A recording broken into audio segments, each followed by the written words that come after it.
You're listening to the AFTERBUZZ TV Network, now the largest new media platform on the web, and your #1 source for after-show entertainment. Very good, Dean. Johnson.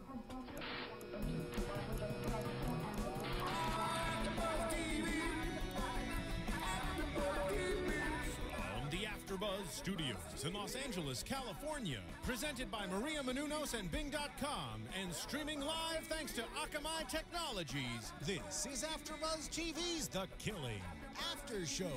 We'll break down tonight's episode and get you all the latest news and gossip. And now, another post-game wrap-up show for your favorite TV show. It's AFTERBUZZ TV's The Killing After Show. Welcome, everybody. Bing is for doing. We're here, finally returning to doing The Killing here on AFTERBUZZ TV. We did a few episodes back in Season 1, and then, unfortunately, we went on a bit of a hiatus. But we are back. No, I am not Paul Ashton. I am Phil Svitek, and I have another co-host. You guys may know her, Marisa Serafini. Hello, everyone. Yes, hello.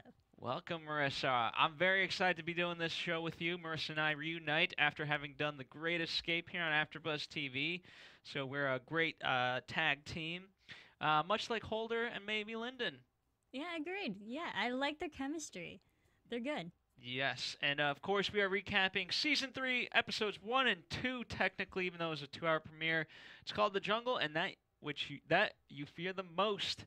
And, you know, I think that the second title is in more reference to what happened with Bullet. But yes. we'll certainly discuss that. Real fast, I want to start with not necessarily overall impressions, but kind of where we left off. You know, in particular, little bits to me were funny of, you know, them just kind of smoking.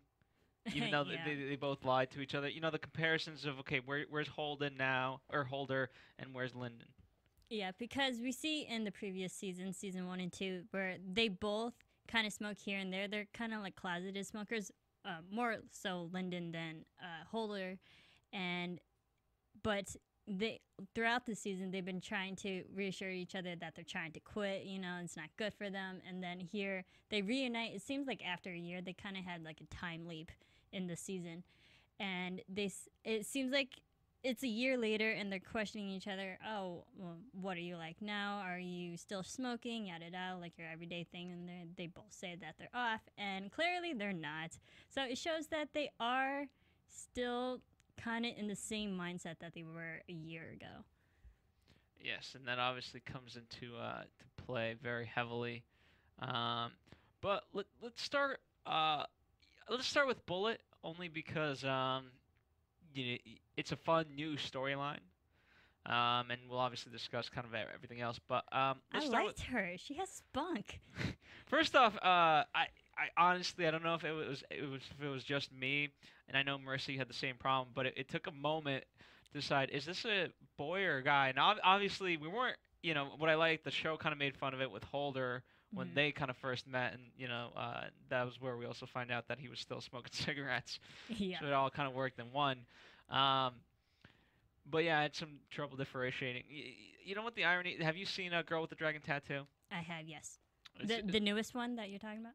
Either works. Either one, yes. Either works because it reminded me of that character very much so. You know, this androgynous personality. Elizabeth, yes, agreed. When I first saw Bullet tonight, I could kind of tell by her voice she had a higher pitch voice, so I kind of got the notion that she was a female, even though she did look a bit more masculine. And I kind of, you know, just checked out her hairstyle and the way she walked and stuff. So I had a hard time differentiating if she was a girl or a guy. And then when she finally said the line, you know, I am a girl, that cleared it up for me. So I understood. Yes. I was like, okay, yeah, she's just she's a tough girl, tough chick. Yes, she is, and you know, I liked, you know, I call it the Bullet storyline now, but obviously there's a lot of characters involved in that. There's Lyric, there's Mitch, there's Kaylee. So I really like this. You know, kind of, you know, we saw the kids obviously in the past 2 seasons, but now You know, it's interesting, especially when we're talking with the Kwans. You know, how old did she say she was? No, she's really 14. You know, so now we're going even lower than with what Rosie was. Yeah, and I liked how they're bringing in more teenagers / young adults, whereas in the previous seasons we had just kids. They were in grade school, and I think the oldest was like around 12 or something. So now we have a little bit of an older perspective, and they have more broken backstories and more layered characters than what the kids were than from the previous season. So I liked how they're bringing in new blood and new characters just to keep the audience interested. And you know, it was interesting. So we kind of open up on the river and the bridge and hopelessness from Kaylee. Right, she's looking down into it, and obviously that line plays heavily later because we kind of open up on that shot of the dirty river, and then we kind of end on a very dirty river, with Lyndon. So I thought that was a nice parallel. It's a nice bookend. Yeah, to the episodes. And also just the notion of hope, I mean, there's so much symbolism just in itself, especially with what, may or may not. We don't necessarily know the fate of Kaylee just yet, but we can slightly assume to Is it Kaylee or Kelly? It's Kallie, so I'm going to butcher the name. I at least I know how to spell it. But yeah, I think it's Kelly, but... Well, they kept calling her Cal. Cal, yeah. I think so, we could call her K. Yeah, so forgive me, fans, if I'm mispronouncing it. I'm not so good with the names, but I mean, it's not like I'm calling her Jackie when it's really Janet. You know what I'm saying? Right. Anyway, that's neither potato. That's neither here nor there. So in speaking about Bullet, to me, he's what's interesting is, in some sort of way, he's kind of the ringleader of this very mini group. It's not like he has a huge group that, I mean, it's primarily her that's kind of following him. And then, he wants Lyric to obviously be part of the group for a different reason. Yes. But, he's at least trying to formulate some sort of family for these guys. Yeah, definitely she's the ringleader. I like how she's keeping everyone together. And I think her backstory, and I'm sure we'll probably see it in the future, she is way more interesting than the other teenagers that we saw tonight. I think the reason why she's more interesting is because she has a bigger storyline. Obviously, that we'll find out eventually. But I just think she's way more interesting. I want to learn more about this character than Lyric and Mitch. I honestly see no point to them other than that there's camaraderie there. They're not in this alone. I think it took 2 seasons to find what happened to you know what I mean? Yeah. So these guys, everyone else will kind of get their time. But let's talk about Kaylee. It was slightly weird to me that her relationship with her mother. Yeah, I didn't get that. Where either. The mother was.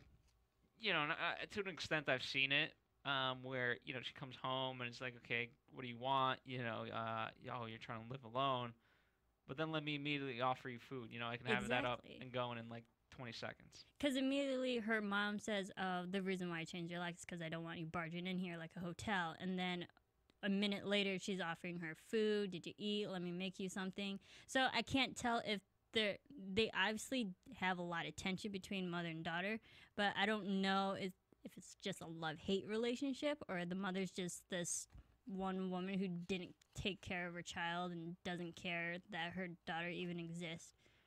Well, it's interesting for a variety of reasons. Typically when you sort of get this type of storyline to an extent, you have the mother who's that they're well off, let's say at least like middle class, or perhaps wealthier, right? Mm-hmm. Yeah. Here she's drinking booze, you know what I mean? So it's, I think she's certainly not a good influence. So to an extent, I feel like, Kaylee was driven out, you know what I mean? So it wasn't a perfect family life. No, and I think that's the only reason why we had this particular scene, just to establish the fact that Callie also comes from a broken family home. She doesn't have great parental guidance in her life. But I still didn't understand the reason why she just goes to her mother's trailer, or what it seems to look like a trailer. It was an apartment. Or some complex. And she just goes there not wanting to eat, not wanting to sleep, just to watch TV. I don't get that. There was really no point other than the fact of establishing that their relationship is not on good terms. Well, I think she didn't want to eat because she wanted to prove to her mother that she wasn't hungry. I mean, she wanted to prove that all she needed was just a place to stay, and if she's gonna stay here, what else is there to do? You know what I mean? I think as minimal as she could do it, that's what she was aiming for. She has nowhere else to go. Yeah, and it was interesting. Usually there's a turn of a scene where something happens or something's said, and then I could have seen the mother. Oh, let me make you something to eat. You know what I mean? But we didn't get that switch. There was no that moment. And I don't know how to quite describe it, but it it's a turning point in scenes typically. You know what I mean? Mm-hmm. And it just wasn't there. And again, so with that scene in particular, I wasn't the biggest fan of it. But obviously, she kind of leaves eventually, and then she's taken into a car, and then God knows what happens. And there goes Bullet. Yep, Bullet. Trying to ask anybody on the streets, and she goes back to people just asking, where the hell did Callie go? It's interesting how she's already interacted twice now with Holder. I like that, though. I like it a lot, because... And it's interesting, he's, because the first time when she basically says, I don't got to talk to you unless you arrest me, I thought that was very funny, but I think what's going to bite him later is the fact that, when she was at the police station, he was very mean to her, mm-hmm. and he shouldn't have been in that moment. The first time he was justified, second time he wasn't, and especially with what happened, in that house where she got raped, I'm sure that's going to come out, and he's going she's going to tell him, and they're going to form some sort of bond. Exactly. I think so too. I think we're going to see more of their interactions. Yes, they didn't get off to the greatest start, but I do like what they could have in the future, just their partnership, and that way Holder is going to help Bullet look for Callie, and then they're just going to create this bond, because it doesn't look like Bullet has any parental guidance in her life too, so maybe Holder could be a surrogate brother or a surrogate father even, just another person to confide in.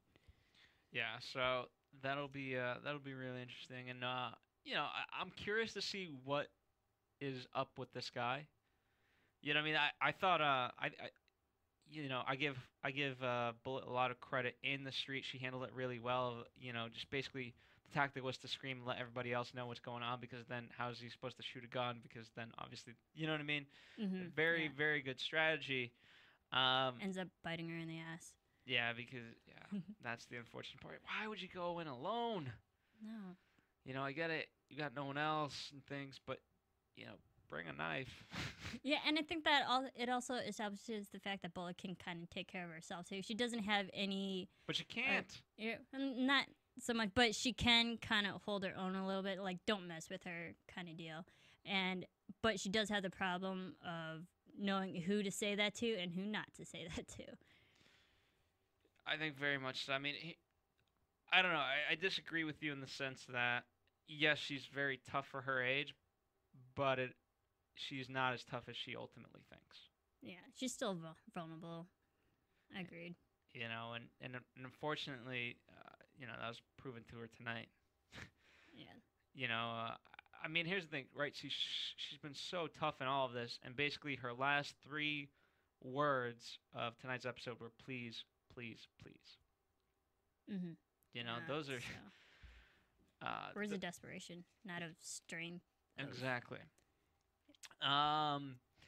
So, before we move on to the next topic, I want to let you guys know, for those of you who are returning to the Killing After Show here on AfterBuzz TV, again, you guys know Paul Ashton. Now, Paul Ashton is a lead in a movie that just came out on iTunes called Adventures of Serial Buddies.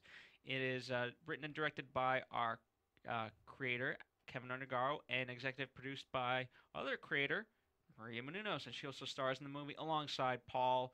And we also have Beth Bears in the movie from Two Broke Girls, Artie Lang, Christopher McDonald, Henry Winkler, Kathy Lee Gifford. The list goes on and on and on and on. And a bunch of AfterBuzzers had their hands in it too. You yourself helped edit and produce it as well. That's right. Cameron Berg did the fashions on it. John Comerford, also a host here. He played in nice, significant roles. He played multiple roles in that movie. It's hilarious. It is. And so, you know what, guys? You guys can really help support AfterBuzz here. Seldom do we do commercials, and we offer all of our content for free. And in return, all we ask you every now and then is like this, just to do us a quick favor. And this one is to, check out the movie. You guys will enjoy it. It's the first serial killer comedy of all, the first serial killer buddy comedy, and so it's a little bit lighthearted. More lighthearted than The Killing. That's right. It's still got killing, just it's lighthearted killing, not like Ray Seward's, certainly. Definitely not. And it really supports us here in a huge way. And so just spread the word to your friends as well. It's $4.99 on iTunes. It is a steal at that price. So go check it out, Adventures of Serial Buddies, or check out the website if for some reason you can't find it, serialbuddies.com. Thank you in advance. Yes. All right. So let's talk about Holder. By the way, I think he looks great. I think so too. He definitely cleaned himself up from the first 2 seasons. Certainly off the meth. Yes. And other questionable drugs he was also on. Yes. I hate his partner. I'm not so sure about hate. I'm just, I don't have a feeling towards the partner yet. I don't know if I like him or if I don't. I think we'll see more of him in the future, probably. I think the partner's very apathetic towards many things. I don't know. That's what I get. Here's the thing. Whereas with Lyndon and there's multiple references, right? Where when Lyndon comes to visit Holder, he says, the clock never stops and things like that, they go to Holder and his partner go to visit the motel, right? That the kids, if they can't find shelter, they go to, right? Right. And he's like, let's talk with the kids. And his partner's like, dude, time to go. So he's very apathetic to that thing. He doesn't make it his life. He's very much punch in, punch out type of guy. Yeah, kind of nonchalant about everything. But I do like the fact that Holder is now the one that's really taking initiative in the partnership in this business that they're in. Because when Holder was with Lyndon, it was always Lyndon in the middle of everything. She's the one that would go up to people. She took the initiative. She went into undercover in different places. So she was always the one doing it. And Holder was the one on the side. And now that Lyndon's not a cop anymore or not a detective, Holder's the one that has to do it. Because, yes, the partner is apathetic. So Holder's taking the reins. Do you think that'll stay, though? Because we'll obviously talk about Lyndon and her involvement and, her driving steps forward. But do you think they're going to ultimately, go back to that role? The Lyndon and Holder? Him. Yeah, I believe so. I think the partner is going to slowly wean himself out of the picture, and Lyndon's going to come back in, and they're going to be partners again. Well, we'll see. I don't know if they'll be official partners. But they're maybe not official partners, but they're definitely going to be working together side by side again. Yeah.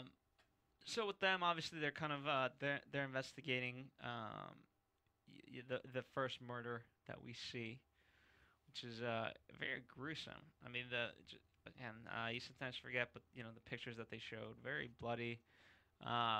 And the poor family, by the way, so is this the first time we've kind of had to see him deliver the news? Yeah, Holder had to deliver the unfortunate news, but he didn't really, I don't think I liked the way he approached it. Yeah, I mean, it has to be hard, giving news that your daughter died, But I think he just said it and he just sat there. He didn't show any emotion or like, what do you do in those situations? They train you. I mean, here's the thing. I don't think partly you're not necessarily supposed to show any emotion. I don't know. No, I can't imagine you have. You know, you don't really do it that way. You just, yeah. I think in any profession, you just do it and that's it. Mm-hmm. I mean, you offer console and stuff like that, but it's very much okay.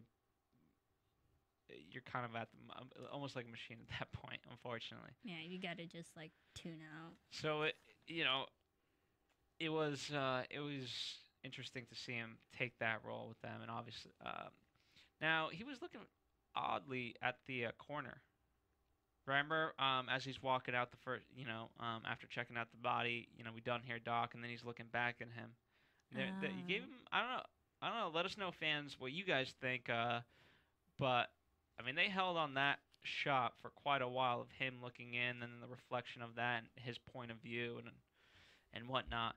So see, I wasn't looking at the corner, but now that you mention it, do you think the corner could have like withheld information about the body that we don't know yet? Could have. I mean,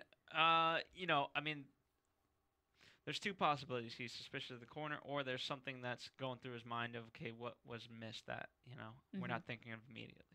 See, I wasn't paying attention at the corner when he was just standing there looking. I was trying to pay attention to the body, like what the girl looked like, and she kind of looked like Callie. And so I didn't know if they were, like, if this was... the story was going non-linear, if Callie was just something I don't think it was past. But I was more paying attention to the body rather than the corner. But that's an interesting thing you brought up. Well, it's certainly, so that's the catapult that kind of gets this whole thing going. We talked about Bullet, and that was to an extent, catalyst for this. But we learned... Well, because, actually, I was going to say it was an indirect catalyst, but it was a direct catalyst because Ashley then, she wasn't at the shelter. Mm-hmm. Therefore, Bullet was able to get a bed, and, that was the night that Kaylee was gone. Callie left, yeah. So, that it's a direct catalyst for that, and obviously with Lyndon, he directly involves her after that. So we learned about this Jane Doe who turns out to be Ashley. She's 14. She's been missing for about 6 months, I believe. But she was killed. She had multiple cuts on her neck, and she was raped. It was interesting of note as they were talking, the fact that she didn't show any signs of struggling until, the place of her death. As you remember that scene that they were talking about. So I thought that was interesting, and as always, I'm sure that'll play out, and that'll lead us to somewhere. Which that, those details, which makes me lead to believe that perhaps she knew the killer, and like they've established a trust there. She knew the killer, and the killer took her somewhere and then attacked her. Well, it's I think with Kaylee, the same thing happened. She got, we saw her get in a car willingly. Yeah, so it makes me think that Callie also knew the person. And take this in the spirit that is intended, listeners. I am excited for this prostitution ring. Okay. Why are you excited? I'm excited because it's always an interesting angle, and I mean, Jesus, these girls are 14 years old, and we're gonna uncover some creepy shit. Yeah, we are. Pardon my French, people. They're getting really deep, and it's just another step up. Like, what didn't we do in the first 2 seasons? Oh, this is just this whole new thing, and especially bringing in teenagers into the storyline, I think is just a nice storyline to play off of. Yeah, I mean, last time prostitution starts early. It doesn't, last time was very much about the politics, right? So it was highbrow. Yes. Whereas this time we're getting into the underbelly. So I like that. We're getting a huge contrast in that respect. And so, again, I'm looking forward to it take that with the spirit of which is intended, people. It'll be interesting, to say the least. So, all right. Yeah. So let's talk about Ray Seward. I thought, take this in the spirit of which is intended, that he was fantastic. He was creepy in a good way. Like, creepy as in, oh, this guy is really interesting. I want to know more about him before they execute him. Okay, so the notion is, for Lyndon, I don't want to kill an innocent man. Is he innocent? Well, he certainly at least killed one man. Yeah, definitely one. Because he killed the priest. Yeah, that poor chaplain. And I knew it, too. I'm like, Chaplain, you were sitting way too close to him. Move back. Yeah, and when he started crying, here's I didn't buy it from him. But also it was interesting to note how they shot it, where we were getting mainly the reaction of the priest, and not to say that the actor who plays Ray was doing bad, but it was nice to see the reaction of the priest reacting to him actually be that good and cry and things like that. And then obviously, boom, that's it. Dead. You know, he's a manipulative little effer. Oh yeah, I don't know if he did kill that hooker. The reason why he's even there in the first place, but he definitely does have a shady background. He's definitely a killer because we've seen that he killed the priest already. So, but I'm not sure if he actually killed the hooker. Well, let's debate that. But before we do, the reason why he's so interesting is because of all the tactics that he has. Right? It's much like Hannibal, in the respect of he's so smart. Right? So he picks up on the little drool from the burping for that guard. Mm-hmm, Do yeah. you know what I mean? I mean, to pick that up and be able to say, oh, Evan Henderson guard. Yeah, I mean, that's such minute details to be able to pick that up in that amount of speed is sheer brilliant. And to have the game plan of, hey, I want to call Skinner, I thought that was genius. Yeah, he's very astute, very observant. Yes, he picks up on details really quick, and that way he can study people and read them like books, and he knows how to play them. So okay, so you think he's innocent? I'm not sure if he's innocent or guilty, but I don't think he killed a hooker. Here's what's tough is the conversation he had with Lyndon, saying, hey, I want him here when I'm hanged because I want to show him who the real coward is. And he describes the killing process of basically, I mean, he goes really in depth, and I thought it was really brilliant. And if you guys didn't find it funny, watch it again to see Lyndon's reactions to this whole thing. It's just shocked. But again, to be able to, if anytime you describe the process of that in such detail to someone, I think she's believing that he did it. Now, granted, here's where it can sway. Remember after what happened, the guard comes in there, pulls up the chair, and starts reading how I mean, this what book this was, or what instructional manual? I want to know the name of this because that was so ridiculous. Chapter 1, basically to go. How many chapters are there? Well, not even that. Is it just a book on hanging? And how many chapters are there? And how much can you really talk about it? But that's very disturbing. But that also shows that maybe Seward just likes details of how people die.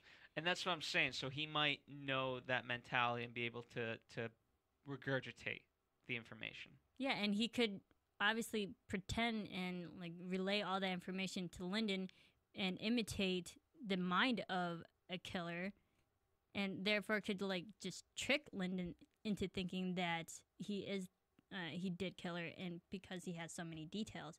But even in season 2, when we first brought this case up with Seward, Lyndon thinks that he didn't kill her.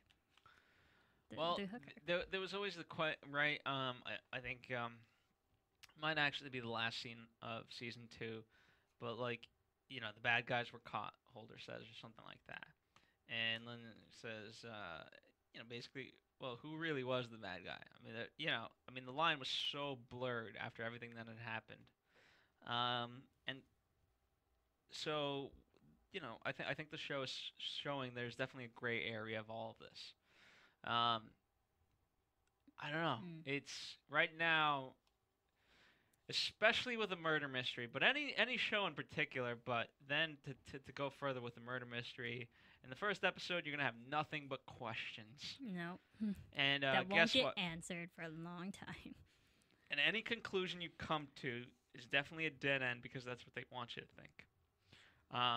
But yeah. So I'm interested to see where it goes. I mean, he's the actor who's portraying this guy is brilliant. He was great.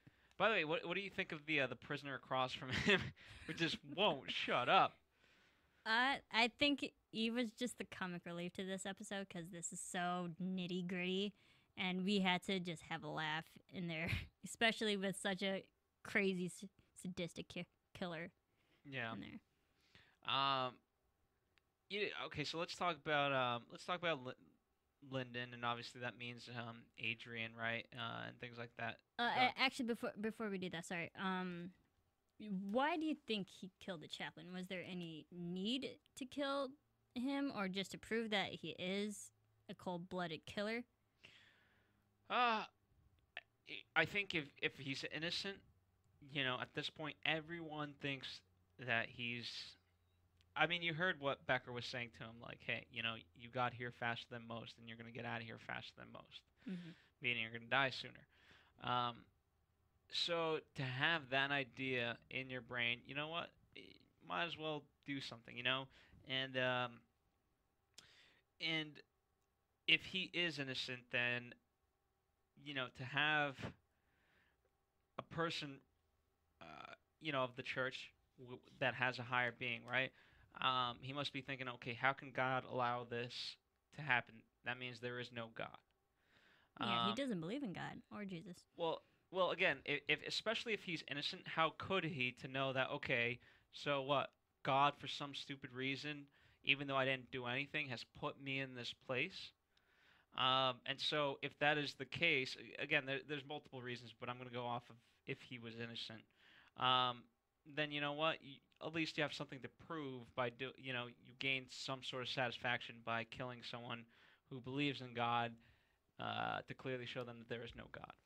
Okay. See, the thing I think it was like it kind of reminded me. Have you ever seen the movie Law Abiding Citizen? Sure. It's Gerard Butler. You know how Gerard Butler's character kills someone, but it was part of the whole plan. He wanted to move to isolation to plan this bigger scheme that he had going on. I kind of had the same feel with Ray, that he kills someone just so they can move him again, and he can concoct up this whole bigger plan that he has going on because he's so intelligent and you can tell he's smart and calculated. He didn't move. I mean, I think it always serves multiple purposes, but they didn't move him. I think what it did do was put people on edge. Certainly Becker, and he's more anxious to get this over with. But partly right with the guy with the family. What's his name again? The guy who had the baby snot on him. Oh, Henderson, right? Yeah. So then there's one of two things that happen. Either shakes people up, or you have people like Becker that are just so strong-willed that it doesn't matter, but they'll get angry. Essentially, no matter what, though, the two sets will make stupid decisions, right? And so it led to this, to Henderson making a stupid decision. And that's what you kind of get, because everyone's kind of panicking of, okay, should we believe him? What's going on? They're trying to figure out his psyche, but because he's essentially 10 steps ahead of them, they can't. Yeah, Henderson seemed like a rookie, which is funny because the actor who plays Henderson is Aaron Douglas, he actually also plays the sheriff in Hemlock Grove, and his character in that show is very incompetent in his job too. So I think it's just funny how he plays incompetent cops. incompetent police officers. That is funny. So in terms of Lyndon, well, I'm sorry. One last thing. You know, it was interesting. So right, they're taking him to death row, and you know the guy says, you know, just enjoy the ride because it's going to be your last time you kind of see it, and he's looking out at the trees. You know, right, the drawing from Adrian, you know, is the woods with the two cabins in the background, and so there was a lot of trees that we saw. Oh, man, that's true. I didn't think about that. You know, and I think you know, especially, you know, he's talking talking about when he was a boy, you know, that there were no leaves, and you know, he's looking out into the murkiness out of his window. Hey, do these windows ever get cleaned? Stuff like that. So, you know, obviously, I'm curious to know what these woods are, where they lead to, because they must be on his mind. You know, and especially when Lyndon shows him the photo, he goes into you know, that's the first time he really breaks. And he has to combat it and say, I don't have a son. You know, whereas before this, he's had no problem admitting that he's had a son. I mean, partly to gain, you know, certain things out of, you know, the various people that he's been manipulating. So I thought that was very interesting. But taking a step back, what do you think of her new life? Lyndon, you know, I actually kind of liked the side of her. She's actually happy. She's generally, well, she's been more happier than the past 2 seasons, because I think I only counted like twice that she actually had a nice, a real smile. And then this whole first episode, mostly, she seems like a happier person. She's not a detective anymore. She's kind of out of the picture, out of that game. She's doing something that actually is like probably less stressful. She has a guy in her life now. I think she's just but even happy. the guy was funny. Let me help you. I can help you. I break things. It's true, and you know what? Ironically, that comes after she meets with her former partner, and the wife says, "Don't ever come by here again," because I don't know. Well, she didn't necessarily break that family apart, but she definitely shook them up a bit. Yeah. So it's always interesting, and yeah. That's it. And but if you think about it, Lyndon also kind of broke up her family too, because she separated from her husband. Her son isn't living with her anymore, even though he does come back into her life every once in a while. But and he makes a good she broke point. up her family. She did, and he makes a good point. Like, hey, what's keeping you from moving to Chicago? I have nothing in Chicago except you and your dad. Well, those seem like very good reasons. No, it's like, what do you have out here in Seattle? Yeah, so, you know, poor guy. This poor new guy. I knew he was doomed from the get-go.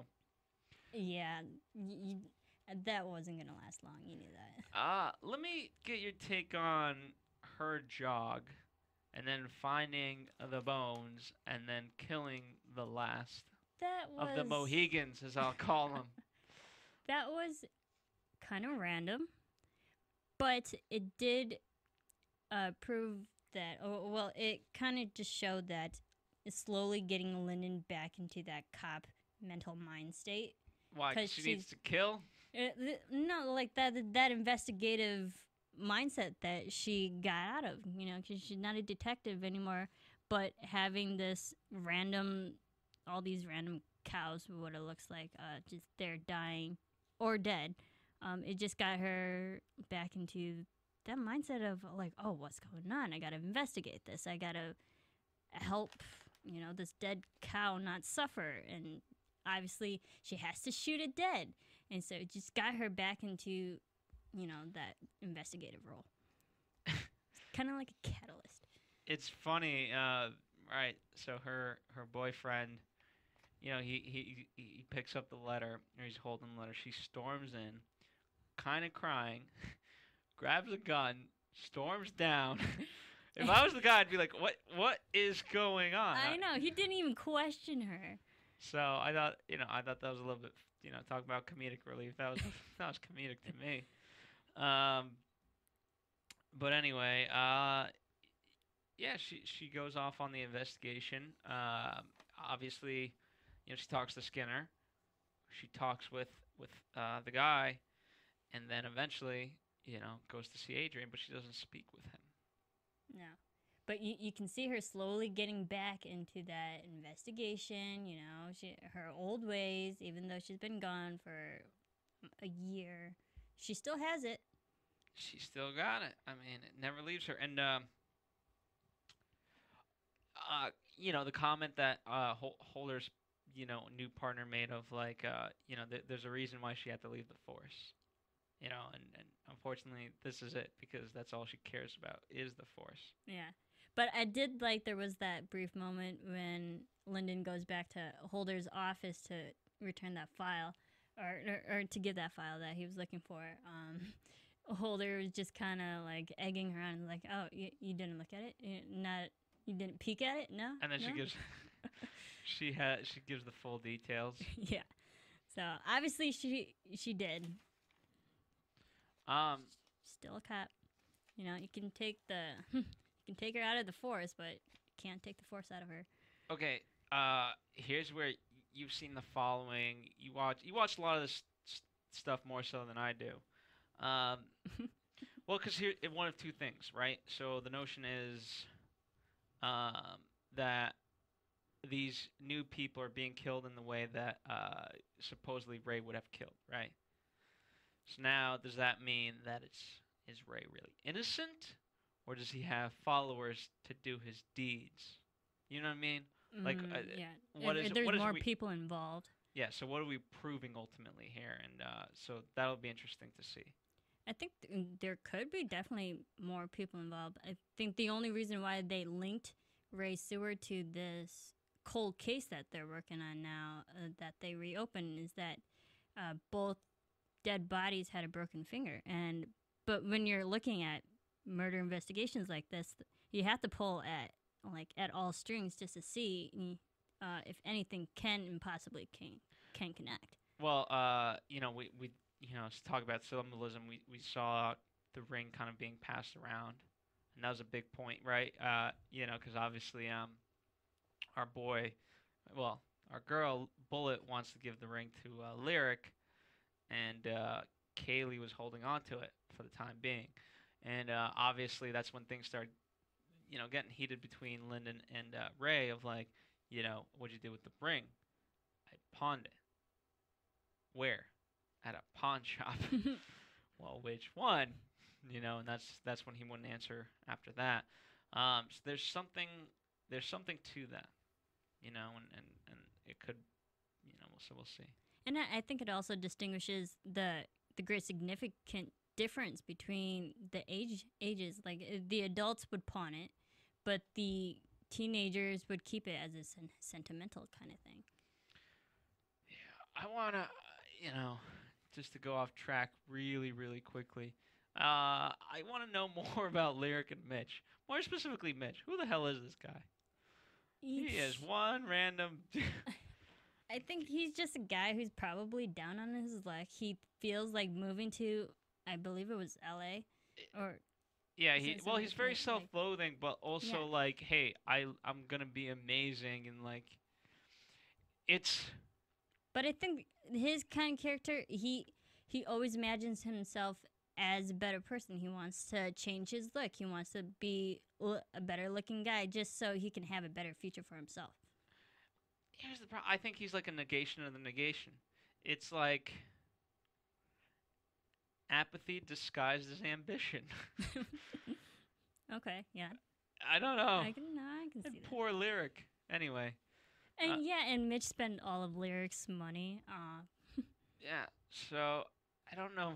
I don't like him. I didn't spend it. I invested it.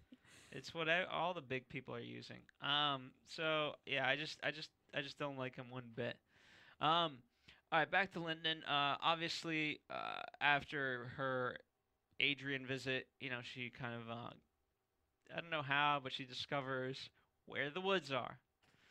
And, you know, she follows the picture. Nice little road map just going off that picture. Yeah. But, you know, the picture is very visual. I think her being, There's not like a road map like, hey, but take like, South Street. She knows the area. She's investigated, like, all over the place. It only makes sense that she probably would know the area that this picture is depicting. I mean, I'm willing to buy it. You know, I thought, again, really nice way to end it. Her walking into this seemingly river, lake, kind of. Yeah. Body of water. Body of water. Well, because, you know, it was interesting, right? So when she kind of first sees, when she goes to hold her, he says, you know, get those puppies cleaned. Well, you know, she's pretty deep in there. Her squeaky in that shoes. mud. You know what I mean? So I thought that was a nice little tidbit. And then obviously that's kind of where the episode ends, and we'll pick up there next week. But you know, what did you think of it? I couldn't actually depict what was in the river other than, I don't know if it was just one dead body, because I only saw like one skeleton, and then like this red, it looked like a coat, but they were all over the place, so I kind of think there are more bodies there. Or we know how we are with pink coats. How many pink. times did the pink sweater come in, you know, the first killing? Yeah, there was that pink backpack for Rosie. So yeah, there's always false clues. But that's the thing with the show, because the show visually, it's very gray and bluish, very cold. Though throughout everyone, even people's wardrobes, you know, it's very monotone. And then when we see any color like red or pink, it shows the danger and blood. It's bad. Yeah. There was a lot of red in that lake. Anyway, let's do some quick AfterBuzz TV News. Guess what? What? Our girl Sarah Linden is in a movie. Oh yeah, what movie is that, Marissa?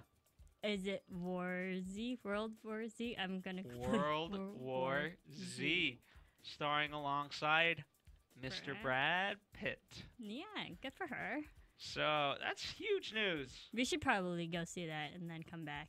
Yeah, we'll check it out. It's not in movie theaters just yet, so we can't quite yet, but we certainly will, and you certainly should too. After, of course, you download Adventures of Serial Buddies. Of course. That should happen this weekend, and then, you know, next weekend you'll go see Do World it War Z. tonight.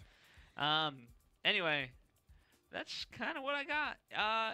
By the way, just kind of real fast, not necessarily the news, but you know, I'm glad the show's back. You know, in January they announced that The Killing was coming back for a third season. So I know there was a cancellation, quote unquote, but I'm glad it's back. Yeah, this is actually a really good show, and I'm glad you got me into it. I forced Marissa to watch this. That's your news and gossip for the week of June 3rd. And now, your AfterBuzz TV predictions. all